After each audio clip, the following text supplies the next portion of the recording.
Yes, welcome to tonight's Audit and Finance Committee meeting. I need a motion for executive session to discuss personnel matters. So moved. To discuss the financial history of a particular person. To discuss the financial history of a particular person under personnel. We have a motion by Robert, a second by Monty. All in favor? Aye. We're now going into executive session. Okay, we're going to continue. We're coming out of executive session. No action was taken. We're going to go back. We are going to be back to audit and finance here. We have, I'm going to, at this point, turn this over to Linda.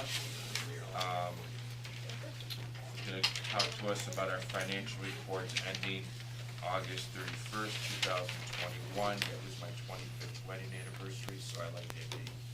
All right. Still laughing at your jokes? They're the same jokes. I know. That's why he's got to come here to get the laughs. That's all. Chris, you put up the finance report first.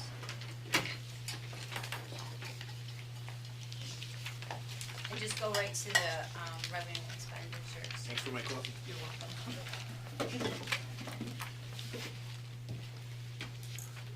Okay, Linda. So after 5 months ending August 31st, we still have an operational gain. Total revenues right now are trending almost on budget, and expenses are about 6% under budget. So we do these comparisons, they're required. This is to budget and prior year, but and as you can see, we're performing what looks well. However, this isn't the real true picture of how we're performing, because really, in reality, we should be comparing to pre-pandemic. And we did that in the board report this month. So you can see that, operating revenues, although we're, greater than prior year and over budget, we're actually underperforming 43% for past revenues and fare box revenues. And I want to show you another comparison, which is what we should really be looking at month over month. Linda, and I want you to stress, which I know you would, where my concern is, and I know the board would be too, when the money stops up here, this federal money, we know that doesn't continue forever, okay? But where I'm really concerned is what our revenue looks like now.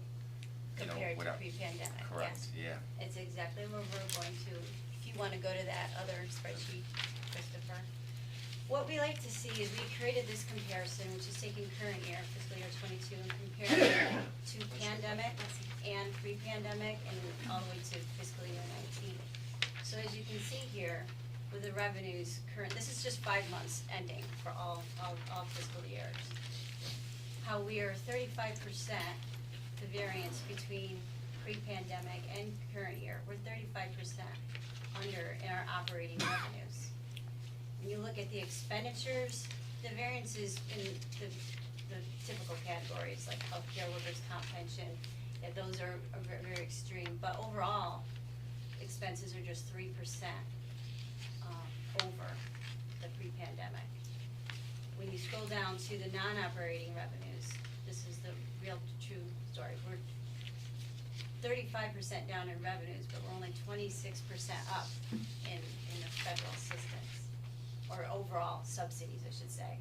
If you look at your federal assistance, the $4.4 million in the pre-pandemic year, we're now utilizing $9.2 million in federal assistance in order to cover expenditures. Where state revenues, local assistance, they're about the same, and of course our MRT has been performing well. So this is the true picture of what's going on here at Central. Pre-pandemic compared to current year, it's a very different story than what you just saw in the regular financial statements. So if you scroll up a little bit, Christopher, as you can see, in the operating revenues, regular line passenger revenues are 49% down, special line 20% down, and then the advertising of it 20%. So that's our true story.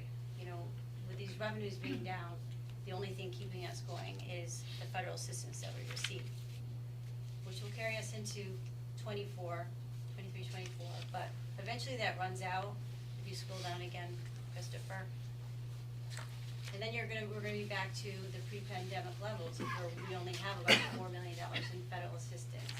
So without getting, if our special line and regular line revenues don't get back to pre-pandemic levels, you're in a situation again where we need a lot more assistance, which is what we've always been our story. More federal assistance, state assistance, because that's what we rely on to fund our operations. Okay.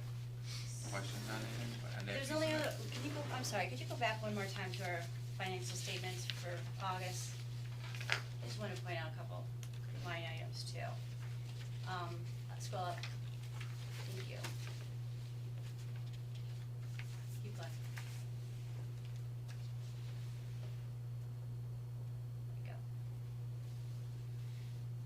Just to talk about some of the line items here, the variances. So although expenses are 6% under budget, there are some lines over budget, and I just wanna clarify that. The salaries and wages, $1.3 million under budget. You know why, that's all the open driver positions, mechanics, the servicers, cleaners, and the accountant. So the other benefits are the same, they're gonna be under budget as well. Workers' comp, although it's $500,000 over budget, I just wanted to explain that, it's over budget, but we have actually fewer claims in current year compared to prior year. It's just that in prior year, because of the pandemic, people weren't able to get medical treatments, surgeries, things like that. Well, this year they can, so we have fewer claims, but higher dollar amounts. So our workers' comp program is still working very well, I just wanted to point that out. And that's really it for the financials. You do have in your board packet, we supplied the MRT statement, still performing well, it's flattening out a little bit. Your reserve statement, the borrowings, cash flow statement. If you have any questions on them, Yeah, answer them. that money that Senator Schumer, when he came in, said you could be getting, how is that fit into the picture? That's capital dollars that he's talking about, so that's for infrastructure, things like that. Okay, good question. Any other questions for Linda? With no questions, I need a motion to bring us to the full board for approval. Robert, second. Luella, all in favor? Okay. Moving on here, Jackie, you're gonna talk about Central Oneida's medical plan. Their medical plan is, it's different Yes. than the main medical plan here for the authority. Yes, good morning, everyone. Central Oneida currently is covered under Excellus as an insured plan, so they're separate from the Syracuse medical plan. And this upcoming month, Excellus did something a little bit different. Usually they're community rated with a group of same individuals, same classification. This year, Excellus modified their group renewal evaluation system, and they're assessing groups on their experience and not on the experience of the entire block or similar groups. So because they did that, it actually worked in favor for Central Oneida, because we're looking at a 10.65% reduction in medical insurance rates over the next year. Just I wanna make sure everybody understands, we're talking fully insured, Fully insured, community rated typically, right, a little bit different than what we have here being self-insured. correct, Self-insured, remember, we pay dollar for every claim being made. Fully insured, you're kinda driven by the market of, the premium. yep, absolutely. And that's why sometimes you hear about certain things are going up, a certain percentage, say 7% a year. It's a different type of risk. The risk is with the self-insured. The self-insured plan is a different type of risk, because if everybody's good and healthy, you win. If we have catastrophic situations, the opposite of winning is lose. So it's much different. Absolutely. So, I'm just here, I just need a motion to accept the 2022, proposed premium rates of, the 10.65% decrease. So any questions for Jackie? Okay, Jackie, in dollars, what's that equate to? It is, do you want it broken down weekly or monthly? Annually. No, I got no. Monthly, go ahead. That was one of your choices. I can Say, find yeah, out. look I at want to that. see. How you doing there? You know, I haven't done this to you in a while, I gotta get you. It's all right, go ahead, monthly, go ahead. For single coverage, you're looking at $117 per month decrease. Family coverage, you're looking at a $304 decrease. So for employee, we're looking at a reduction of $4 per week for employee, for single coverage, and for family coverage, a reduction of $10 per week. Okay, any questions? Okay, if not, I need a motion, bring this to the full board, Robert, second. Julius, all in favor? Aye. Okay, very good, Okay. thanks. Thank you. Okay, Caitlin's got a couple resolutions for us. Good morning, Caitlin. Good morning. Okay, she has, first resolution is overhead door maintenance. It's resolution 3B, your blue sheet. Caitlin. Thank you, Mr. Chairman. Good morning again, everyone. So this resolution is for the overhead door maintenance. This will be paid for using operating funds. So this invitation to bid was publicly let on March 25th. We sent out 18 bid packages to, 5 of which went to minority and women-owned business enterprises, and 1 additional bid was requested. On April 15th, we received 2 bids from Bonnet, with the lowest responsible bidder being Bonnet Sales and Service. They offered a price of $98 per hour. There is a full waiver for MWBE participation on this contract. It is currently pending with New York State Empire Development. So it's my recommendation that the board award the overhead door maintenance contract to Bonnet Sales and Service for a full 5-year term. Questions for Caitlin? Need a motion, bring it to the full board, please. Robert, second. Monty, all in favor? Aye. Aye. To award contract to Bonnet Sales and Service for 5 years. Very good. Okay, moving on, resolution 3C. Resolution 3C, learning management software purchase. Caitlin. Yes, so this will be paid for with operating funds as well. This request for proposal was publicly let on May 27th. We sent out 12 proposal packages, 2 of which went to minority and women-owned business enterprises. An additional 33 proposal packages were requested. On June 21st, we received 4 proposals, and the evaluation committee determined that NeoGov offered the most advantageous proposal. So this software is a training software. It does offer customizable options that we can create our own trainings for central policies and procedures. It also does come with a preloaded course catalog of over 400 courses that we can choose from as well. And it will be all electronic.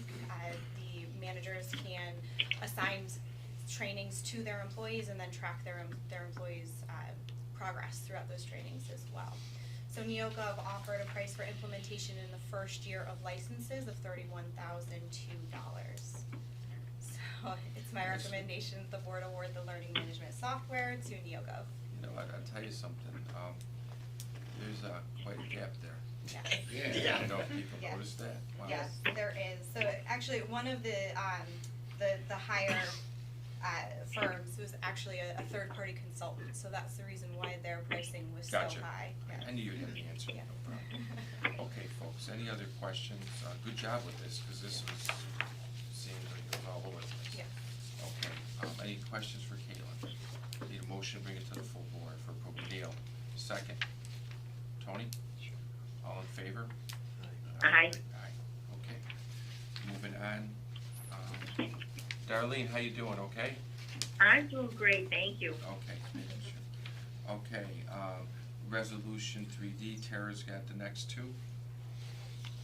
Tara's gonna talk to us about Oswego Auxiliary Service Agreement and then the Student Association Agreement, so we're gonna take 3D, first. Excellent. Good morning, everyone. So the SUNY Auxiliary Services, we have a lot of students that ride on various routes that we have that run through SUNY Oswego. This particular contract deals with the blue route and the green route, and what it does is gives them access to fare-free rides. So we in turn charge them an hourly rate of $107.76. This contract is for 3 years. There are escalators for year 2 and 3. So we are looking to award this and put a revenue contract in place. Any questions for Tara? The school's back in session, students are back on campuses, and we're gonna be back in motion. With that being said, the motion made to the full board for approval. Robert, second. Monty, all in favor? Aye. Aye. Tara? Excellent. The next one is the Student Association in SUNY Oswego. Same type of deal is happening here. There are various routes in Oswego that the students ride, some of which will be fare free, others will be a discount rate for a one-way. So the $5 ride is now $3, or has a $3 discount, excuse me, and the others are subsidized with 50 cents for each student that rides. This is a 1-year contract, and we are looking to retro both of these, so they are August 1 start dates. Questions for Tara? Motion, bring it to the full board. Neil? Second. Monty, Luella? All in fa- Just a quick question. Sure. Why does a student association have a different, or need a different contract than the school? It provides more access, is my understanding of that. Yeah, I can speak to that. At times, there's more flexibility through that student association, because they're a separate, 501c3, separate 990, and it gives more flexibility from, actually then you're looking at more of a county type of, government, contract than a, private nonprofit. You'll see that. Some schools are different though, Monty. Some schools will run it through their college budget, other schools will run it through the auxiliaries. Okay, so, but it's the same, is it the same bus? I think the ones on blue and green are on campus, and then the Correct. 246 is off campus, Correct. right? Yes. Okay. Can you tell I used to ride these? You know, we might have some old pictures of you riding, okay? On Monday morning. Okay, all right, I'm so, good. we got a second, we got Neil, we got a second by Monty, all in favor, aye. Thank you. Okay. Linda, any other business in hand?